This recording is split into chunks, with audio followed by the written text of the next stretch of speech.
Hola, yo soy León Tripp y les voy a hablar acerca de la creación de la matriz de interesados en un proyecto. Bien, en este tema tenemos un término que es stakeholders. ¿Qué son los stakeholders o interesados de un proyecto? Bueno, los stakeholders realmente es la persona, las personas o el grupo de personas interesados en que el proyecto salga adelante.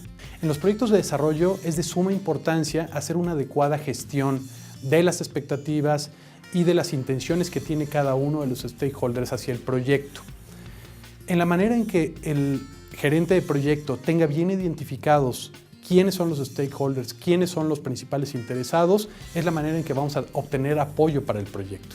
El punto de partida para una correcta manejo de expectativas de los interesados definitivamente es, primero que nada, la identificación de los stakeholders, además de definir el nivel de influencia, el nivel de interés que tienen los stakeholders y sobre todo el impacto que tienen hacia el proyecto. Este es el punto de partida para poder tener una buena gestión y sobre todo para poder traer el apoyo hacia el proyecto por parte de los involucrados clave del proyecto.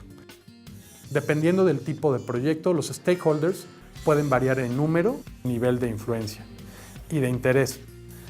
Pero una vez que tenemos identificado esto, el project manager o gerente de proyecto está en posición de poder enfocar sus estrategias de comunicación y de relaciones con los stakeholders de mejor manera. El PMI nos dice que los stakeholders son las personas beneficiadas o afectadas por un proyecto. Y dado que los stakeholders son grupos de personas donde sus intereses, ya sean de manera positiva o negativa, pueden afectar la conclusión de un proyecto, es altamente recomendable que tengamos un plan de gestión de stakeholders o gestión de involucrados, mismo que posteriormente se va a ver traducido en un plan de comunicaciones. ¿Cuál es el proceso para la construcción de esta matriz de interesados? Bueno, primero que nada, sabemos que hay entradas, hay técnicas y hay salidas. ¿Cuáles son las entradas para la construcción? Primero que nada, la matriz de resultados, el perfil del proyecto, los factores medioambientales que rodean al proyecto, ¿sí? Y además tenemos los documentos aprobatorios del proyecto. Todos estos 4 documentos son documentos de entrada, los cuales vamos a utilizar para poderlo procesar con ciertas técnicas, como la gráfica que vemos aquí, en donde tenemos análisis de stakeholders, ¿no? Análisis de los interesados, clasificación de los stakeholders, ¿sí? Y por último, los documentos probatorios del proyecto. ¿Qué vamos a tener de salida en este proceso? Bueno, lo que vamos a tener es una matriz de stakeholders, como lo vemos de este lado. Una vez que la información de los stakeholders está completa, el gerente de proyecto debe graficar esta información en una matriz de 2 columnas y 2 filas. ¿Qué es lo que tenemos aquí? Esto nos va a permitir posicionar a cada uno de los stakeholders, ¿sí?, en uno de los cuadrantes, para lo cual vamos a definir una estrategia de comunicación específica para ese grupo de interesados. Es decir, como podemos ver en la gráfica que tenemos de este lado, tenemos 2 columnas, primero que nada, si tiene poca o mucha influencia en el proyecto, uno de estos, los interesados.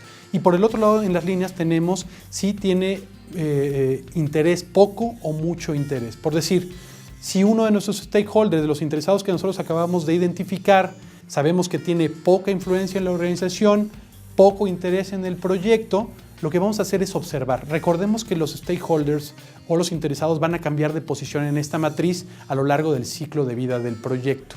¿Qué es lo que vamos a hacer para un interesado que tiene poca influencia, mucho interés en el proyecto? Lo único que vamos a hacer es satisfacer sus expectativas con esto que llamamos gestión de las expectativas o el expectations management de estos interesados en el proyecto. Para los interesados donde tenemos mucha influencia y tenemos poco interés en el proyecto, lo que vamos a hacer es comunicar, es decir, lo vamos a mantener comunicado acerca de los avances del proyecto. Y por último, mucha influencia, tenemos mucho interés en el proyecto, lo que vamos a hacer es buscar que estos stakeholders colaboren de cierta manera en el proyecto, recordando que entre más colaboran en los esfuerzos que estamos haciendo dentro del proyecto, lo que vamos a hacer es un esfuerzo compartido que va a servir mucho en el éxito del proyecto. Una vez que tenemos identificados a los interesados en el proyecto en la matriz que acabamos de comentar y una vez que tenemos toda la información completa, Las estrategias que se deriven de este plan de comunicación estarán encaminadas a dar soporte al proyecto y a minimizar los efectos negativos de cualquier stakeholder ante el proyecto. Algunas estrategias que podemos utilizar para esto son: 1. La comunicación. Mantener comunicados a todas las personas, a todos los interesados en el proyecto de forma oportuna. Número 2, participación. Busquemos que las personas, sobre todo aquellos que tienen mucha influencia en la organización o en el proyecto y mucho interés en el proyecto, busquemos que colaboren en algunas de las actividades del proyecto. Como lo comentaba anteriormente, lo que estamos buscando es un consenso y que ellos se sientan parte del proyecto. Otra es la mitigación. Hay algunas acciones de algunos stakeholders que van a influir positiva o negativamente ante el proyecto. Lo que vamos a hacer es mitigar estos efectos negativos. Como la información contenida en esta matriz es de carácter confidencial o es una información delicada para el proyecto, el gerente de proyecto debe aplicar buen juicio en el tratamiento y en la dispersión de esta información. ¿Qué incluye esta matriz de interesados? Bueno, el gerente de proyecto debe recopilar esta información, clasificarla para poder generar las estrategias adecuadas de comunicación para todos los grupos de interesados. ¿Sí? A continuación les voy a mencionar algunos puntos que debe incluir esta matriz, no solo con la intención de recopilar la información, de planear los tiempos para producir la información y distribuirla, sino también con el fin de poder generar posteriormente el plan de comunicaciones. ¿Qué debe tener? Bueno, primero que nada, nombre del stakeholder. ¿Quién es el stakeholder? ¿Qué información necesita? ¿Cuál es su necesidad de información? ¿En qué formato vamos a enviar la información? ¿Quién es el responsable de hacerlo? ¿Sí? ¿Cuál es la periodicidad de la información con la cual se lo vamos a enviar? Y por último, el responsable de enviar la información a este stakeholder, ¿no? Con esto estaríamos completando la información.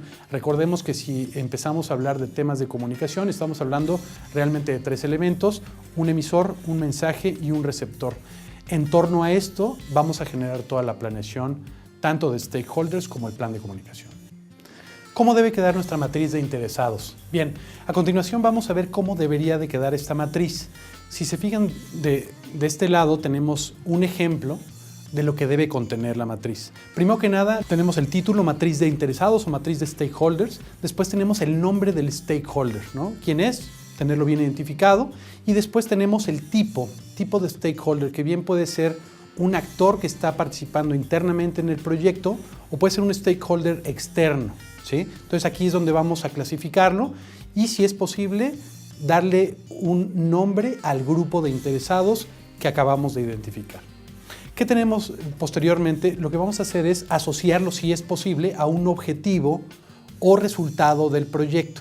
Es decir, algunos interesados están, valga la redundancia, interesados en ciertos entregables, en ciertas etapas del proyecto o en algún componente en específico. Si podemos identificarlo, lo vamos a plasmar en ese cuadro que tenemos aquí, que es el objetivo o resultado.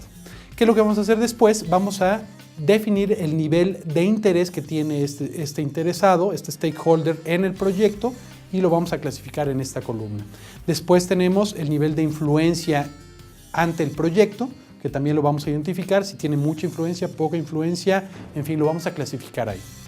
Después tenemos 2 columnas que realmente pertenecen a las acciones posibles, es decir, identificar todas aquellas acciones, tanto positivas como negativas, ¿sí?, que se pueden dar ante el proyecto y que nos vaya a traer esos resultados. ¿Para qué lo vamos a hacer? Para identificar todas las acciones positivas que puede hacer este stakeholder, este interesado, y que nos puedan ayudar a que el proyecto salga adelante. Y, por el contrario, también todas las acciones negativas que queremos evitar, ¿sí? Al final de la gráfica de esta matriz, tenemos las estrategias, es decir, qué estrategias vamos a utilizar para que estas posibles acciones se lleven a cabo, se den y nos puedan apoyar en la conclusión exitosa del proyecto. Por último, en la parte de abajo tenemos conclusiones. Un apartado de conclusiones que aquí pondremos a lo mejor el tratamiento que le vamos a dar a este stakeholder o a este grupo de interesados en el proyecto. Muchas gracias.